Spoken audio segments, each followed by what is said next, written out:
Nah, gimana sih Miss tips untuk mengenal tipe pasangan tuh? Oke. Jadi kalau mau mengenal tipe pasangan, memang alat tes yang saat ini Miss Hidai rekomendasikan adalah alat tes Stephen. Aku kan dari psikologi Mbak, dari psikologi UGM dulu ya. Terus kemudian merasa udah kenal diri dan suami nih. Ternyata nggak juga gitu. Karena yang kita kenal kalau menggunakan alat tes apa yang tidak genetik, maka kemungkinan adalah dari diri kita plus lingkungan. Jadi kan bentukan lingkungannya itu kan kadang-kadang bias gitu ya.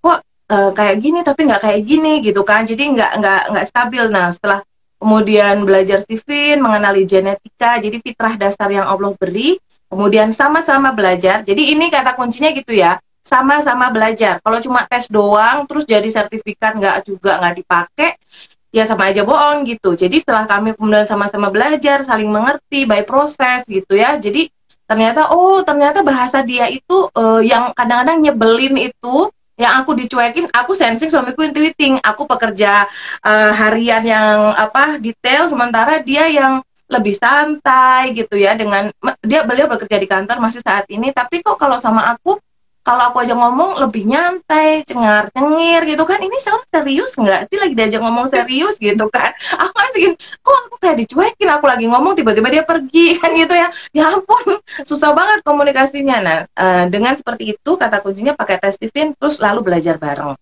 Dan itu nanti baru kita bisa perbaikin cara komunikasinya, mengungkapkan kebutuhan kita. Yang itu penting banget sih. Jadi tidak hanya tesnya yang sakti, tapi setelah itu adalah, kan kalau Allah kan menilai ikhtiar hambanya ya. Jadi kita mesti ikhtiar tuh, belajar terus-menerus gitu. Memang kalau yang aku perhatiin Mbak, kayaknya asik ya. Dulu aku pikir gue gitu, asik kali ya kalau kerja bareng suami gitu kan. Jadi kita punya waktunya itu sama. Kalau kayak aku sekarang, suamiku masih kerja kantoran nih kan. Jadi akunya libur, dianya kerja. Kayak aku kan kalau aku ngajar training ya, berarti kan biasanya Sabtu Minggu tuh fullnya ya kan. Sementara dia libur. Nanti Senin aku baru mau istirahat kayak hari ini, dia kerja. Nah gitu kan, gimana ya, ngapa bisa nggak sih kita kerja bareng gitu. Nah alhamdulillah di PT ini kita baru mulai nih, aku libatkan beliau persis banget deh, banyak banget ibu-ibu yang duluan kan, bapaknya ngikut-ngikut gitu. Nah di sini biasanya titik krusialnya adalah si suami tuh itu loh, kehilangan jati diri. Dan kehilangan Kasihan. leadershipnya kayaknya ya. Iya, kehilangan rasa leadership karena bosnya udah duluan dan itu bosnya istrinya gitu.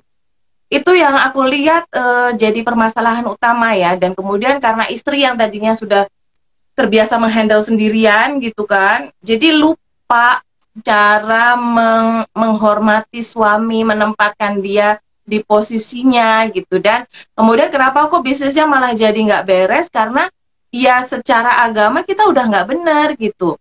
Kan ini aku duluan, ini aku udah ngerti ya, kamu yang ngikutin aja gitu. Nah itu kan padahal nggak baik lah. Tetap aja suami itu mesti ditempatkan pada posisinya gitu. Makanya memang masih bertahap, apakah kalau aku ya masih percobaan mencari letaknya di mana. Dan beliau aku letakkan di atas, memang di komisaris gitu, sehingga mudah-mudahan dengan meletakkan sesuai fitrah dari yang diperintahkan Allah, itu berkahnya jadi lebih banyak gitu.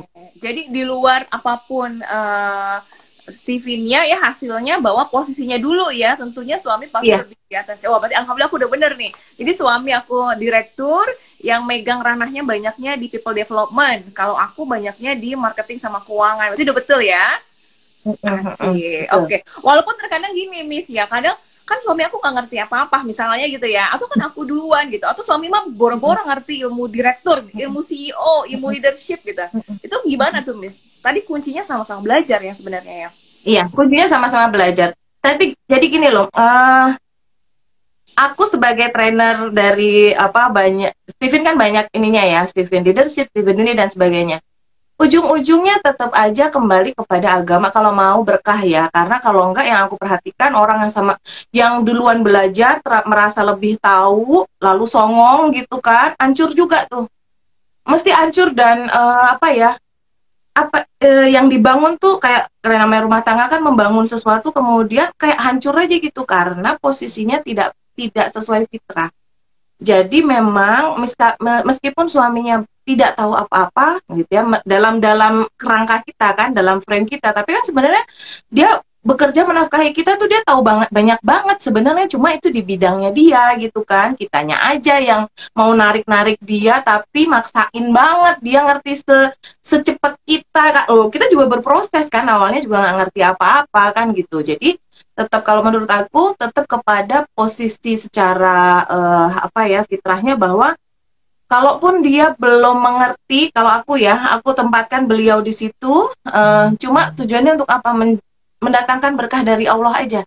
Jadi kalau misalnya aku izin gitu ya, sayang aku sama tim mau lari ya, kalau apa ayah doain aja ya, gitu.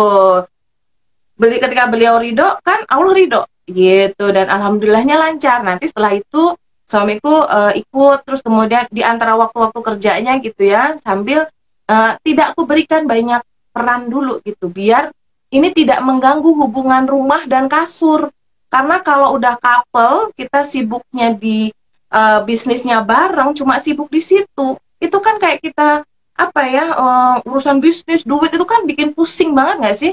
Gitu kan, nanti ternyata orangnya sama, pulang ke rumah yang sama, masuk kasur ke kasur yang sama, akhirnya kekesalan pada waktu bisnis jadi kebawa kemana-mana gitu.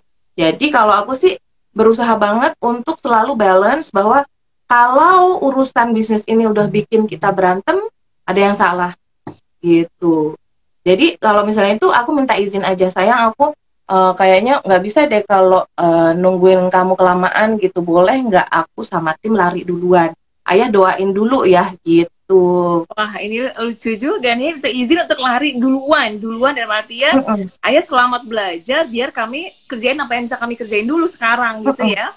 Nah, dan tantangannya lagi nih sih Dai, biasanya nih mama online shop tuh kantornya ya di rumah gitu kan, bisnisnya ya di rumah, kayak aku kan gabung ya di rumah, yang artinya 24 jam urusan bisnis tuh kayak kelihatan depan mata gitu. Dan itu lebih parah lagi gitu kan, ibaratnya ya benar-benar kehidupannya udah campur baur. Idealnya memang kan terpisah ya. Nanti teman-teman sekarang teman-teman yang belum punya kantor terpisah, bismillah, berjuang nggak apa-apa ya, di rumah dulu. Nanti Allah izinkan suatu saat harus ada porsi ideal bahwa bisnis dan rumah harus terpisah gitu ya, Miss ya.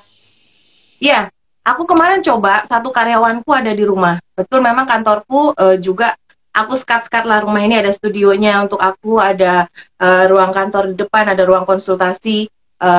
Alhamdulillah Allah kasih agak luas lah rumahnya. Cuma tetap aja begitu ada karyawan di rumah, itu kan kayak kita kerja 24 jam, karena suasananya, ambience-nya itu kan kayak suasana kerja ya, begitu ada karyawan. Meskipun nggak kerja nih, meskipun istirahat, cuma kan kayak kok pusing banget sih nggak punya waktu istirahat gitu. Akhirnya setelah kami evaluasi 2 bulan, kayaknya kembali ke semula aja deh, udah anak-anak online aja deh semuanya gitu. Jadi begitu anak-anak online gitu, ternyata malah kita bisa geleparan, rebahan sesukanya gitu. Jadi tetap ada masa kerja, tetap ada masa istirahat gitu, dan itu ternyata lebih sehat secara mental. Karena kalau aku kan juga, kalau ditanya bidangnya bidang apa, bidang yang aku saat ini lagi apa ya, concern banget tuh memang kesehatan mental, Mak Muri. Karena seberapa hebat pun seseorang, kayak kemarin kan juga couplepreneur yang hebat tuh kan, aku kemarin juga apa ya, dikasih kesempatan sama Allah untuk bertemu sama MS Glow ya, Mbak Maharani Kemala dengan pasangannya Ajik, dan juga Mas Gilang dan Mbak Sandi kan, mereka semua couplepreneur gitu kan gitu. Jadi melihat cara kerja mereka gitu, memang tidak harus selalu bareng-bareng gitu. Yang kita pikir couplepreneur tuh gandengan bareng kerja gitu, terus kesana kemari, ternyata kan potensi konfliknya juga akan semakin besar. Tapi memang kalau udah tahu bagian-bagiannya, lalu kemudian bisa memisahkan saat lagi nggak kerja, ya kita tuh pasangan. You have to be respectful gitu pada pasangannya, itu tetap harus. Oke, mantap ya. Jadi kepo ya, mereka CV-nya apa ya? Oke, aku bongkar ya. Kalau Maharani itu feeling extrovert, kalau Ajik tuh feeling introvert. Kalau Mas Gilang itu, iya. Kalau Mas Gilang itu insting, Mbak Sandi itu sensing extrovert. Dalam konsep Steven, memang itu termasuk pasangan yang tidak disarankan. Maksudnya kalau dalam konsep Steven ya, makanya ini aku mau klarifikasi bahwa teman-teman kalau belajar Steven jangan jangan setengah-setengah, jangan cuma kulit-kulitnya aja gitu. Bahwa kemudian kalau nggak disarankan pasti ributnya banyak. Ya setiap pasangan pasti juga ada ributnya. Mau udah seideal-idealnya pun ya tetap akan ada ributnya. Tinggal bagaimana kita mengusahakan untuk belajar. Semua insya Allah ada solusinya setiap kali kita mau mengusahakan dan mau merendahkan hati. Karena yang nama pasangan itu udah nggak bisa hidup sendiri. Nggak bisa cuma ngomongin egonya. Lu mesti ngertiin gue dong, harus diganti kata-katanya.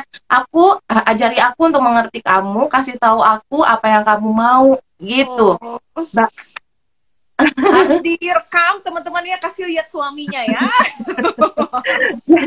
Karena kalau kita cuma ngomong ngertiin aku, gimana kan? Nggak setiap orang bisa ngerti. Ya, aku yang hari ini belajar macam-macam tentang mengerti orang aja, kalau dia nggak cerita juga kan nggak ngerti gitu. Makanya terkadang kita itu menyulitkan pasangan dan menyulitkan diri sendiri, bersikap misterius, sok-sokan kita mesti di ngertiin gitu kan. Makanya permudah pasangan sehingga apalagi kalau kerja bareng, kerjanya tuh jadi lebih enak karena ngerti maksudnya apa. Contoh kalau di aku ya, aku tuh orang yang nggak bisa diem sebenarnya, Mak. Jadi kayak kemarin pagi, sore ngajar, malam sampai klien sampai jam 11 malam, berangkat pagi ya. lagi ngajar lagi gitu. Ini makanya agak teler nih, agak deng gitu. Cuma seneng banget gitu kalau ada kegiatan. Nah, suami itu kadang kalau ngeliat kayak gitu, dia terlalu worry kan. Cuma aku bilang, kalau aku lagi capek sayang, dielus aja bagian belakang, itu namanya ngecas aku. Nah dia kalau udah ngeliat aku kayak gitu, langsung teng, terus dia siapin aku makan, dia suapin, gitu. Karena aku udah pernah bilang, aku kalau udah kerja aku malas makan. Nah itu dia ngerti itu. Tapi kita harus ngomong gitu. Dan begitu juga aku juga bilang sama dia, kamu kalau maunya apa kasih tahu ya, biar aku lebih mudah mengerti kamu gitu. Sehingga tidak ada lagi kata-kata, kamu mah nggak peka sih. Iya.